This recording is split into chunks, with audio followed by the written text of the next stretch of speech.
Hello, welcome back to Bebop Review. My name's Andy Shaw. I've got a question here from Adam Radwell.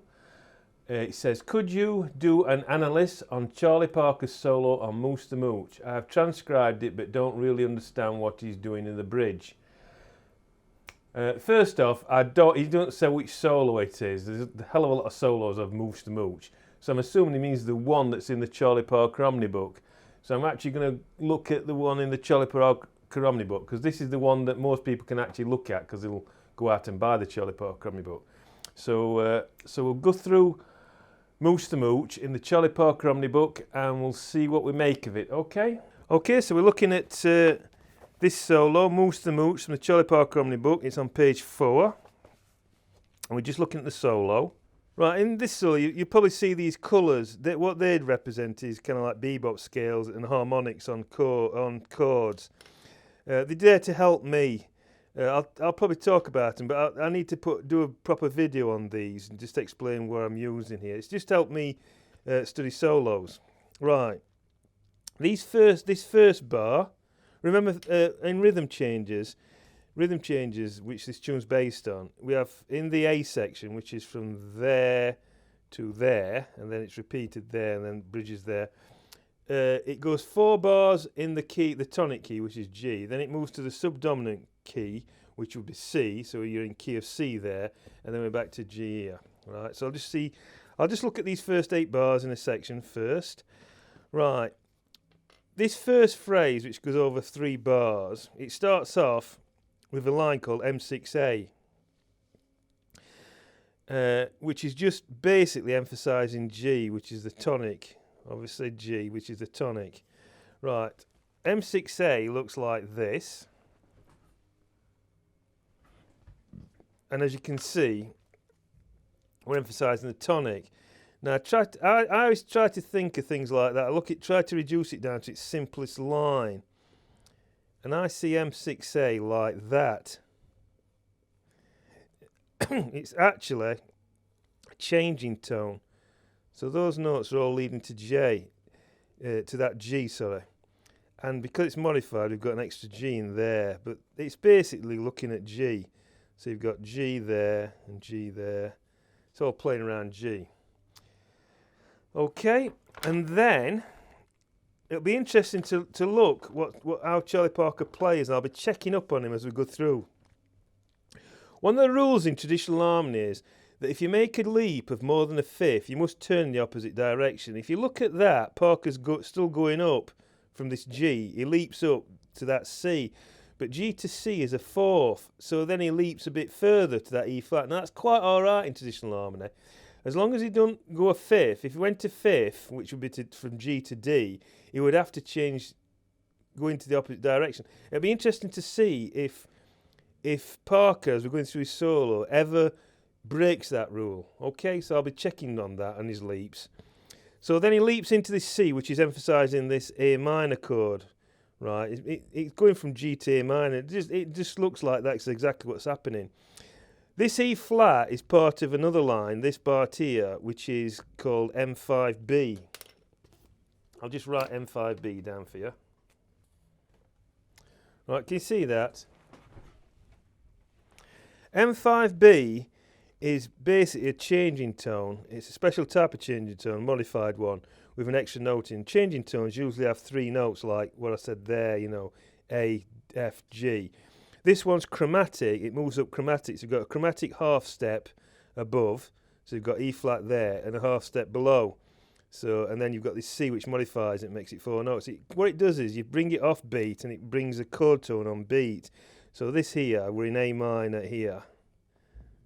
Okay, and this, remember, this is just a off note, passing note. And then these, it's all leading to that, if you know what I mean. This is sweeping up to that. So we're leading to that D. So so we move into D7 there, aren't we? So D7 is actually there, which it is in the Charlie Parker route. I'd actually write D7 there. That's where I'd think that is. So we've got this changing tone, M5B, right, which is leading to that D. And then from this D, Parker's running down to this B.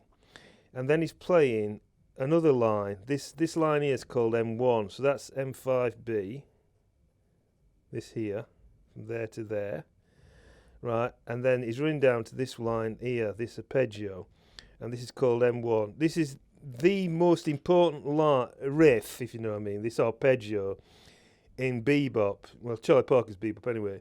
The whole idea of this M1 is to get voice leading back up. It's to take the line back up, because Bebop has lines that descend in scales but move up by arpeggios. You very rarely see scales going up. If you look at any of the Charlie Parker, music's all going that way, going down. So M1 takes you back up, and then he's leading to this G, and now I've got another leap. So this is D to G, D, E, F, G, another fourth, but he's moving opposite direction and finishing on that E, which is the 6, so that's G6, isn't it? So why doesn't Parker just finish it there on G, because that's a tonic, isn't it? Why does he go down to D and then to E? Well, if you look, there's a little bit of voice leading here. We're going from that E flat to that D to E, so you've got a smooth line going up. So he wants to finish on that for this little voice leading line he's doing. Okay, so that's just going up and then he's leaping back down. So he's keeping the voice leading line in. That's something that you've got to watch out for with Charlie Parker. His voice leading is really, really good. And even in little things like this, you get very good voice leading. So it's quite a tricky little thing, that, isn't it?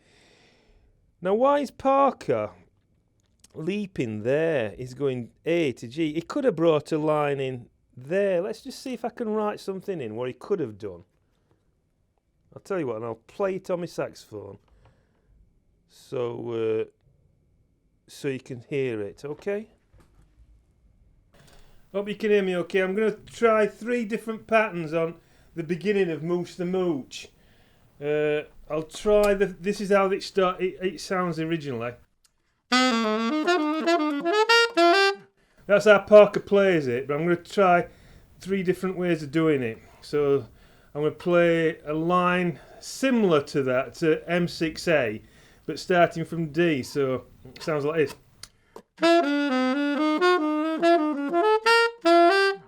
Yeah, it's different.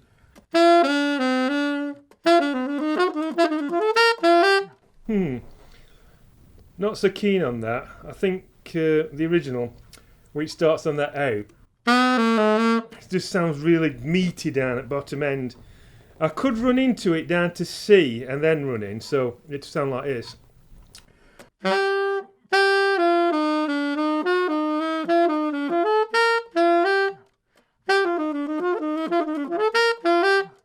That doesn't sound too bad.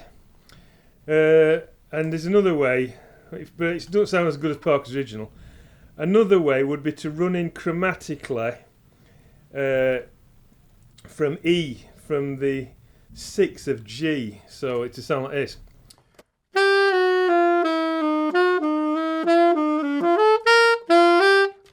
I think that sounds good. That sounds very Parkerish, doesn't it? Running chromatically down. So this is Parker's original. And this is how it sounds chromatically running down. Yeah, it sounds really good, that, but I think that chromatic run running down would sound better inside rhythm changes. You know what I mean? When you've been playing a bit, play that, because it seems to be a run that's carried on from something. Whereas that, it just sounds like it's a beginning phrase. Whereas that sounds more like it's carried on from somewhere. It'd probably work, but I think I'd like to do that more later on. I really liked Parker's version of it after start that tune. Sounds really good. So anyway, there's 3 different versions of how Parker could have started it. And also, I don't think that C, that leap from G to C, stands out too much, does it? Doesn't really set off that much compared to some of his other leaps, you know, like, that kind of really gets you in the face, doesn't it? So the leap to a 4th is just how Parker's just playing it. I think that chromatic run sounds really nice.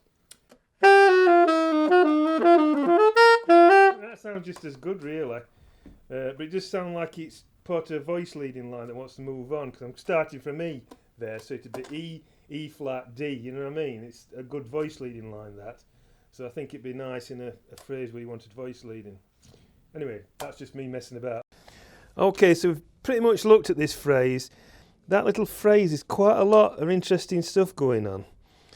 So from what I can see anyway, so it's really good. Anyway, we'll move on to the next phrase. Right, the next phrase, Parker's finishing there on that E. So he wants to keep that E, somehow getting to that E. So he starts this phrase off here, running down to this E. Now we've changed key here. We're in G there, and now we're actually in C. So Parker's playing in C, so he's starting off on the 6th of a C chord. Well, it's saying it's G7 there, but Parker's actually playing in C, isn't he? More than G7. So let's see, he's running down. This is definitely a bebop scale based around C. He's going A flat, which would be G sharp, because C dominant bebop scale would be C, D, E, F, G, G sharp, wouldn't it? So that's definitely related. It is related actually, because the subdominant chord, right, the subdominant bebop note is that, and the subdominant chord, number 4 of G major, is C major. So that is definitely a bebop scale. He's definitely sending there a bebop scale to, let me have a look, he's descending to there. That is descending a C major bebop scale, right, from A.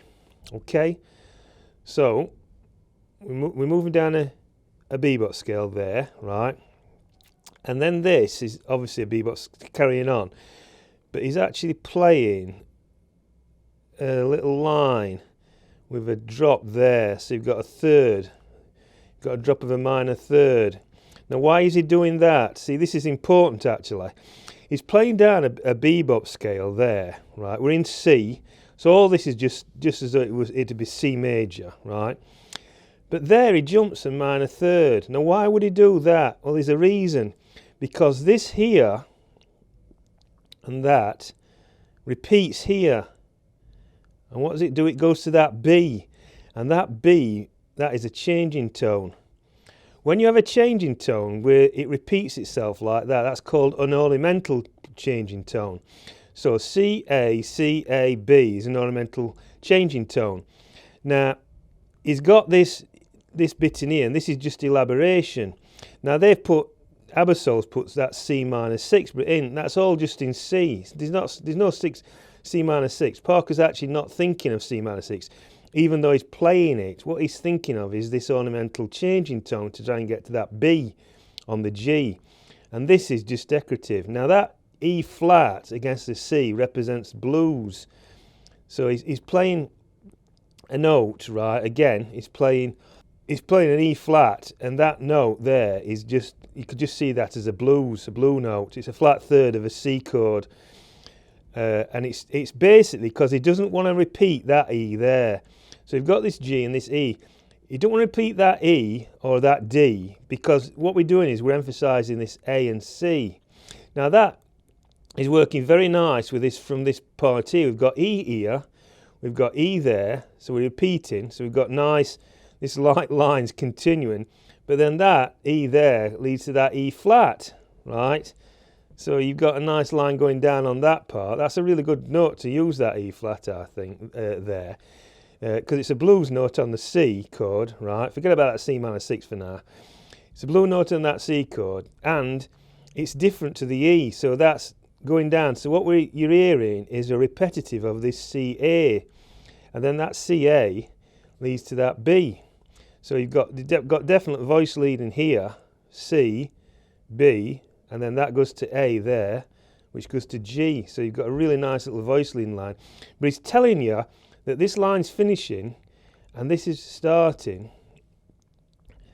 right, with this ornamental changing tone that's repeating. Now a lot of you might think that's impossible, but the thing about Charlie Parker, you've got to remember that Charlie Parker owned rhythm changes.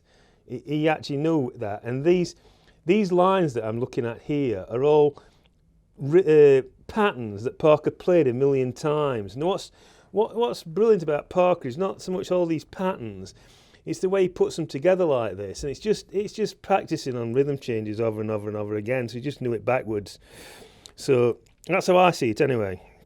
Or certainly that's what's happening. Parker's got a voice leading line here, which is carrying on with this E to E flat.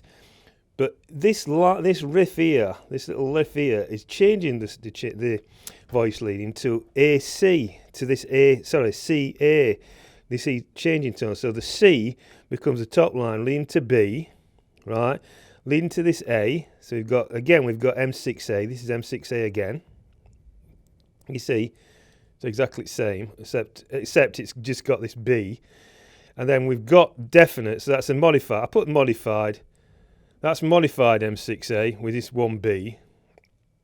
And it's at voice leading, look.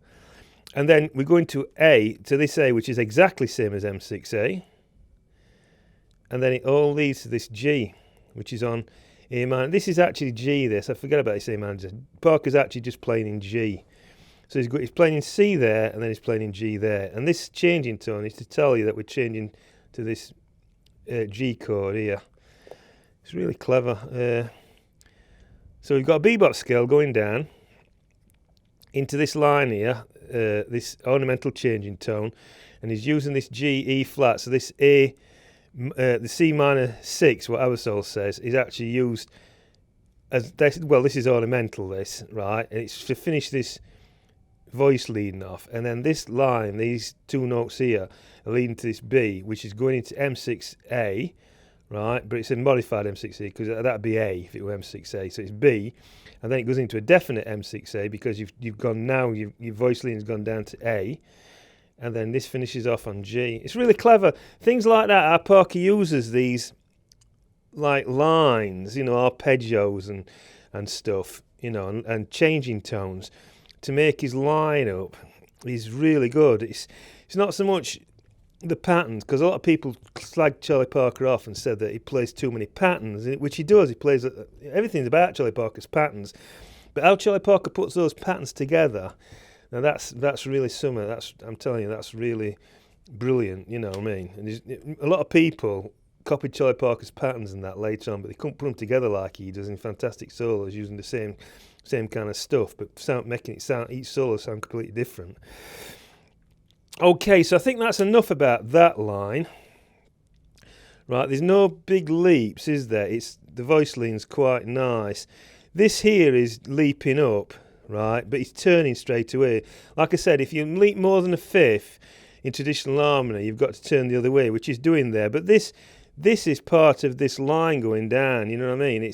He don't want to repeat these notes, so we're playing something different. So it looks pretty standard. It's very clever how he's changed from this voice leading line here, E to E flat, to this ornamental changing tone to start, which starts a new voice leading line here from C B A G, isn't it? So I hope you get that. So I remember that M6A itself is a voice leading line. Look, it goes from this A to the F sharp to G, and it's just got this one note added. So this is emphasising G very strongly, and it's aiding G. So A minor 7, Parker's not thinking A minor 7 D there, he's just thinking G. That's why he finishes it. That phrase finishes logically. Then we start a new phrase here on the second A section. Okay, so we're looking at this phrase here. We're in G. Parker seems to be playing more around D. That's a good note to end on. So he's starting off with this approach note. That's a dominant B from a dominant bebop scale, so that's approach note C sharp into this D, this kind of like arpeggio. It's a second inversion on the chord G, so that would be in figured bass, you would say that's 6/4, so it's a 6/4 inversion. So just to tell you, those people who don't know figured bass, you look at the bottom note, which is D, the top note B, there's 6 notes between there, aren't there? D, E, F, G, A, B, 6 notes. So the top one's 6, the bottom one, D, E, F, G, is 4, so that's 6/4. 6/4 inversion, or second inversion, isn't it? Is it second inversion? Yeah, second inversion on a G chord, arpeggio, and that goes up to D, which is a good note because it fits on G and it'll fit on D, and it'll fit on A as well. And then he's dropping down. It looks like this is actually D7. He's dropping down to this A. Now that's a very good note because A is the 9th of G, so that sounds good. It's the 5th of D7, right, which is good, and it's the root of A, so it's good. Whatever A is just a really good note to play, isn't it? On if you're playing a melodic phrase, so ba da ba da ba ba da, it'll just sound good anyway on there when any chords in G. Right, so that's fair enough. That bit. This bit's brilliant. I think this bit's superb. Right, finish on A there. So Parker's continuing on this A. Oh, by the way, if you look at that there, see how Parker's on G. Because we're down at the bottom end, he wants to bring it up, so he's using this M1 type arpeggio to take it up. This 6/4 on G, right? He's taking it up. He's just using the approach note, then going up to that D. So he's bringing the voice line right up. Now we're descending again. Look to A, and then that B. See, it's kind of like another changing tone. C to A, and then he's starting in B. If you did that C A B, you could put that phrase there. It'd all run together, you know. First, he's just running down in G, B A G F sharp, right? And like I say, it's carrying on from that. And then here, it looks to me as though we've changed to E minor. He's actually playing around E minor. All these notes here seem to be E minor, apart from that one there. So it's a 6th chord of G. Right, now the thing about E minor is, when we're changing to C here, E minor is the 3rd chord of C. So it's kind of like a pivot chord. It's in both keys, in it. It's tonic, it's G, A, B, C, D, E. Yeah, it's tonic of G, and C, D, E. It's also tonic of G. So it's kind of like a pivot chord. So he's running down. It looks like everything's E minor. We've got a chromatic line here running down to this C. This C is emphasising A minor, like he's put, like ourselves put. But obviously that's not D7. This is definitely, that's an E minor. And this B flat is an approach note going to that B. Right, so that's E minor. This is all in E minor. It's just that C. So all notes seem to be E minor. So it all looks like it's all playing around E minor. These are obviously some kind of, this is some kind of line. I'll just check that. Just have a quick look. Yeah, I don't actually see this line anywhere in Thomas Owen's catalogue of Parker motives. There's something similar, but most of Parker's arpeggios go up. This is obviously coming down. Can you see the voice leading's going down? From here, the voice leading's going C to that B, and then there to that A, and then down, we're running down to that F. So this is, I don't know, I can't stand it. It's obviously something that Parker's played before this. But it looks to me like this is E minor, and it's leading into this C key here. It's like kind of like a pivot chord. Chord 6 of G becomes chord 3 of C. That definitely all looks like, apart from that C, right, it all looks like it's in E minor to me. All these notes are B, G, E. So Parker's using this, and he's using very good voice line. Like I said, that E runs down to that C by chromatics, and then that C goes to that B there, and then that B goes to that A there, then that A runs down to that F, and then Parker's leaping up. That's quite a big leap, isn't it? That's over an octave. He's leaping a 9th look from that F to that G, and then voice line's back here, look, on that F. So then we're going from that F, and then he's running down to that E, and then that E leads to D. So you've got really good voice leading in that line. It's excellent, actually. It's absolutely excellent. So here I think he's running around E minor and using these arpeggios, like kind of things, to just keep this voice leading line go. And all this is playing around E minor for some reason. And then here he's changing into C, isn't he? So he's running down. He's running down.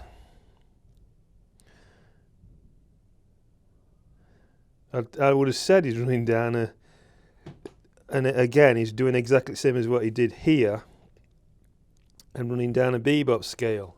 You see that?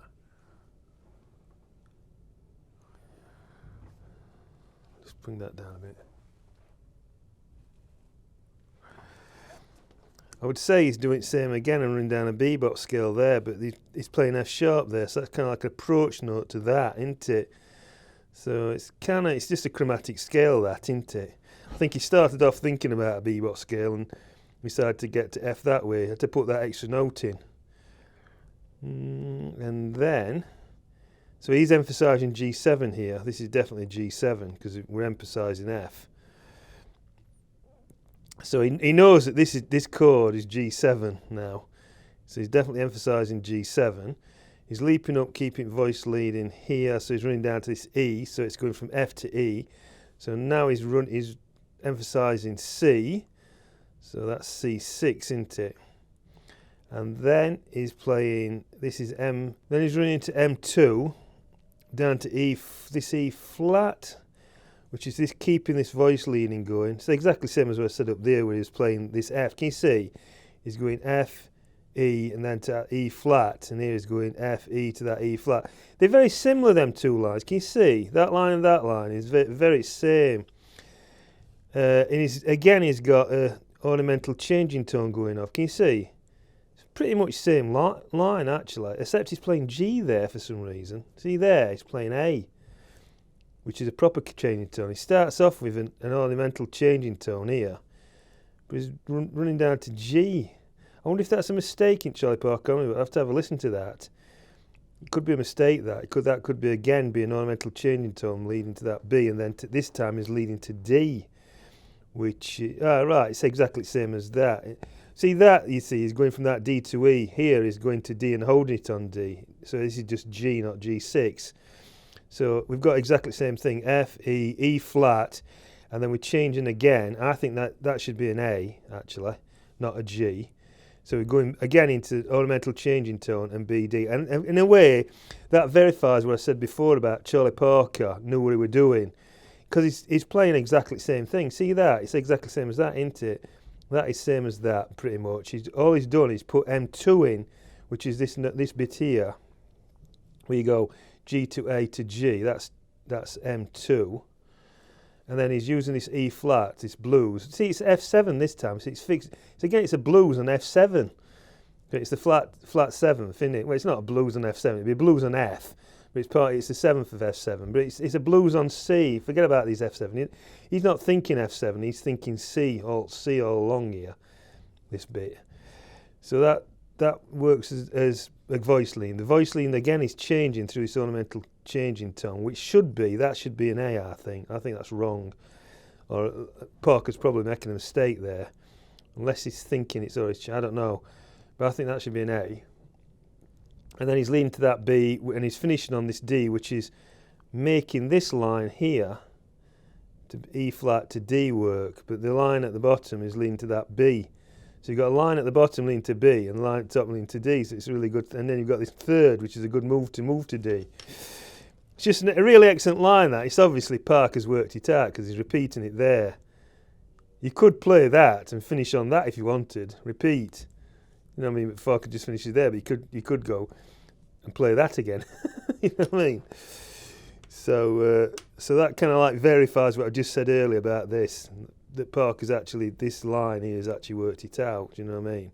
And it's a change from voice lean to ornamental changing tone. I think that there should be an A. Okay, so I think I've explained that one. You can probably see it yourself anyway. So we'll look at the bridge section, which that Adam guy said he couldn't understand. All right.